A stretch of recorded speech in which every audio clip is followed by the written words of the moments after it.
जय श्री राधे, श्यामा प्यारी कुंज बिहारी श्री हरदास दुलारी। जय श्री राधे, हे प्रभु, हे गोविंद, हे मेरे वल्लभ। ऐसे तो बांके बिहारी जी के अनगिनत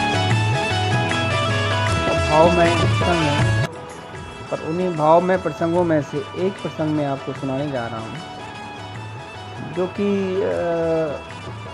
एक भक्तन पर भगवान ने ऐसी कृपा करी, उसके भाव रोर हो जाते हैं जब उसको सुनते हैं, उसके सोचते हैं उसके बारे में। श्यामा प्यारे हरदास दुलारी, जय जय कुंज बिहारी, जय जय कुंज बिहारी। एक बार की बात है कि एक पंजाब की भक्त थी, विमला उसका नाम था। काफ़ी समय पहले की बात है, ये जब राजा महाराजाओं का समय था, उस समय की बात है। वह भक्तिन पंजाब की रहने वाली और नित्य प्रति भगवान के प्रति उसका भाव, अटूट प्रेम, अटूट श्रद्धा। वह जब भी आती भगवान के दर्शन करती, भगवान को जिस तरह से देखती, वो निहारती, मानो भगवान का जो सौंदर्य रहता, भगवान का जो रूप रहता, वो रूप माधुरी वो अपने आप में भूलती नहीं थी। और उसके एक बार ऐसी कृपा हुई भगवान की कि उसके अंदर भी भाव प्रकट हुआ। भाव क्या? भाव यही कि जब उसने देखा कि वाह, कि मेरे बांके बिहारी हैं, इनकी क्या इतनी अद्भुत छटा है, कितने प्यारे हैं, इनके जो वस्त्र हैं कितने सुंदर हैं। इनको जो वस्त्र देखकर उसको भी मन में एक भाव आया एक बार कि मैं भी अपने हाथों से प्रभु के लिए इस तरह से बस तैयार करूं, अपने हाथों से बुनकर, और एक एक उनमें मोती पुरऊं। मतलब उसकी सुंदरता छवि ऐसी हो कि वाह मेरे प्रभु।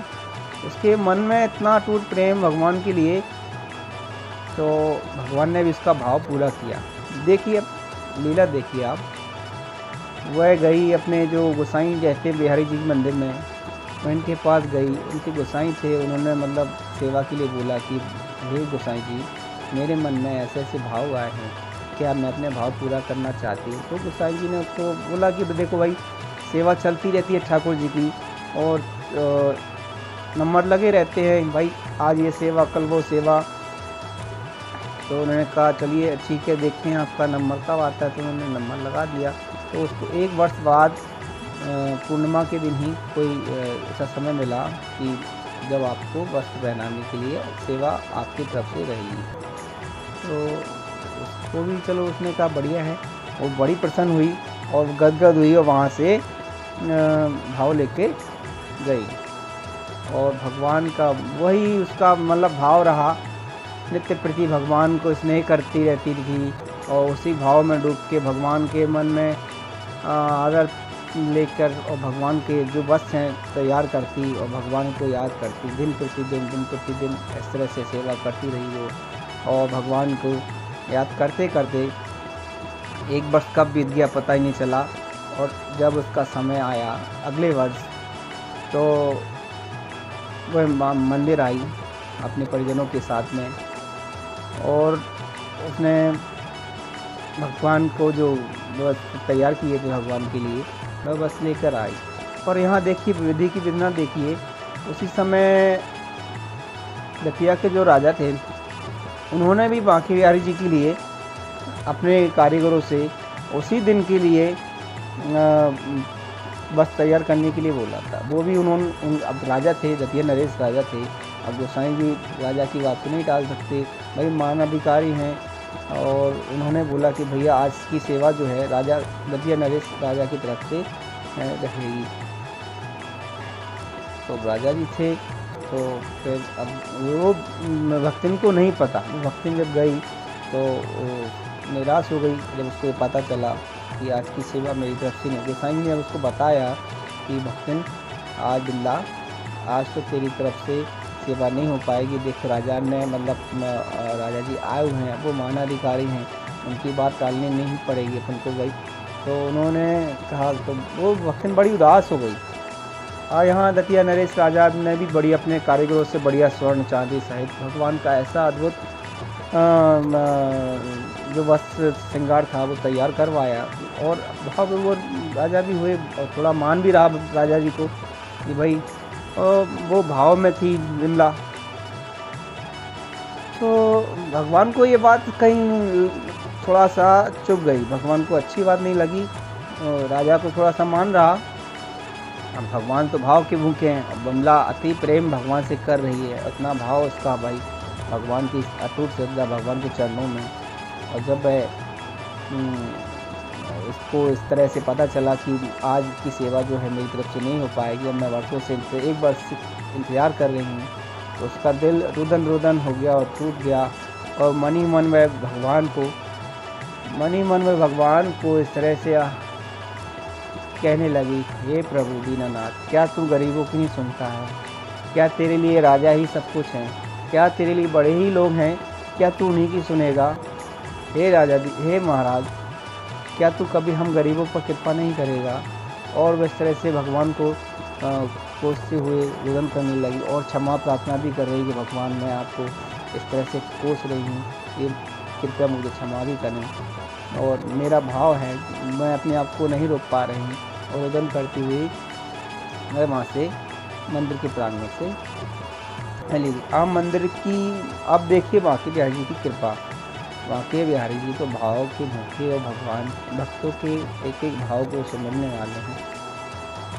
अब उस समय मंदिर में ऐसी भीड़ पड़ी, मंदिर के पट खुलने ही वाले हैं। मंदिर के पट में कुल 10 मिनट शेष रह गए हैं। अब गोसाई जी जो राजा की जो पोशाक आई हुई थी उसको भगवान जी को तैयार करने के लिए बैठे हुए हैं। और भगवान जी को जब वो पोशाक पहनाने लगे तो वो पोशाक जहाँ से पहनाते, इधर से पहनाते तो उधर से कम पड़ती, उधर से पहनाते तो उधर से कम पड़ती। हर जगह से भगवान को वो सुमिर रहे भगवान। अब पट खुलने वाले हैं, जनसंख्या भीड़ पड़ी है, आप भक्त बड़े हैं दर्शन करने के लिए और उसमें विलम्ब हो रहा है। कृपया करके आप ही मुझे कोई उपाय सुझाएं और मैं आपके चरणों में दंडवत प्रणाम करता हूँ। मुझसे ऐसी कौन सी भूल हो गई? तो उसको एक भास हुआ, बोले ये हो ना हो वो जो भक्तिन विमला थी उसकी ही भगवान पोशाक स्वीकार करना चाहते हैं, ना कि राजा की। तो तब फिर क्या हुआ, भगवान को गोसाई जी थे उनको एक आभास हुआ, बोले विमला की जो पोशाक है उसको पहनाओ मुझे, और ये राजा की पोशाक को आप अगले दिन के लिए रख दो। तब गोसाई जी ने फटाफट वो जो विमला की पोशाक थी वो निकाली और उसको भगवान को पहनाना शुरू किया। और भगवान ने यूँ ही क्षण भर में उसको पहन लिया, ना अनुकूल करते हुए। हम यूँ मानो कि जैसी उसने मतलब कहीं से भी मतलब कहीं ना ऊंची ना नीची कहीं नहीं, बिल्कुल पूर्णतः भगवान को वो स्वीकार हुई। और भगवान ने जब उसको पहना तो भगवान का रूप सौंदर्य माधुर, आहा अद्भुत अद्भुत देखने लायक। अब जब राजा दर्शन कर रहे भगवान के, तो राजा ने देखा, भगवान के जब दर्शन किए तो राजा ने देखा कि ये पोशाक तो मेरी नहीं है, ये पोशाक मैंने भगवान को चढ़ाई थी। तो उनको मतलब भगवान में भाव तो भूल गए, वो अपना अहम पे थोड़ा सा ध्यान गया उनका। फिर उन्होंने दर्शन करे, दर्शन करने के बाद फिर गोसाई जी से बोले कि हे गोसाई जी, क्या हुआ, क्या मतलब मेरी सेवा स्वीकार नहीं की भगवान ने, ऐसा क्या हुआ मुझसे? आपने मेरी पोशाक क्यों नहीं चढ़ाई, आपने मेरी पोशाक भगवान को क्यों नहीं पहनाई? तब गोसाई जी बोले, देखो राजन, आप रुष्ट ना हों, क्रोधित ना करें। बोले वो जो पोशाक थी वो भगवान को छोटी पड़ रही थी। तो राजा को गुस्सा आया, बोले कारीगरों को दंड दूंगा मैं, और ऐसी कैसी पोशाक बनाई, मैं इतने समय से कह रहा हूँ कि देख एक कुशल कारीगरों को दंड देने के लिए बोला राजा ने। तब गोसाई ने कहा, कारीगरों को कृपया दंड ना दें, ये इसमें भगवान की कोई इच्छा है, आप उसको स्वीकारें और भगवान से क्षमा प्रार्थना करें कि हे प्रभु आप मेरी पोशाक स्वीकार करें, या किसी भक्त की वो मनोकामना पूर्ण करना चाह रहे हों। तब राजा ने सोचा कि हाँ चलो ठीक है। तब राजा ने स्वीकार किया उस बात को। और इधर जब भक्तियों ने दर्शन करके वापस गए तो विमला के घर से परिजनों भी आए हुए थे, उन्होंने भी दर्शन किए और उन्होंने देखा कि ये पोशाक तो भगवान विमला की बनाई हुई है और उसी को पहने हुए हैं, तो वो गदगद हो गए। और जब वे वहाँ से लौटे तो उन्होंने बिमला को बताया कि हे भक्तिन, आज तो भगवान ने तेरी सुन ली और भगवान ने तेरी ही पोशाक स्वीकार की है। बोले कैसे? बोले भगवान ने जो राजा की दी हुई पोशाक थी वो स्वीकार नहीं की, वो हर जगह से छोटी पड़ रही थी, वहाँ से पहनते वहाँ से छोटी पड़ रही थी, जहाँ से पहनते वहाँ से छोटी पड़ रही थी। भगवान ने दिखा दिया कि भगवान भाव के भूखे हैं, प्रेम के भूखे हैं और अन्यथा किसी चीज़ के भूखे नहीं। हे भक्तिन, तेरी पूजा स्वीकार। ऐसा सुनते ही वो भक्तिन दौड़ी दौड़ी मंदिर गई और भगवान के मंदिर में चरण स्पर्श करते हुए रोने लगी और भगवान को दंडवत प्रणाम करते हुए ढेर सारे अश्रु ढाने लगी। और उसको भाव जो था वो इतना गदगद हो गई भगवान के उसमें प्रेम में कि बस पूछो ही मत। ऐसे हमारे बांके बिहारी ऐसी ऐसी दिव्य लीलाएं करते हैं कि आप तो सोच नहीं सकते। ऐसे हमारे ठाकुर वृंदावन बिहारी। बोलिए वृंदावन बिहारी लाल की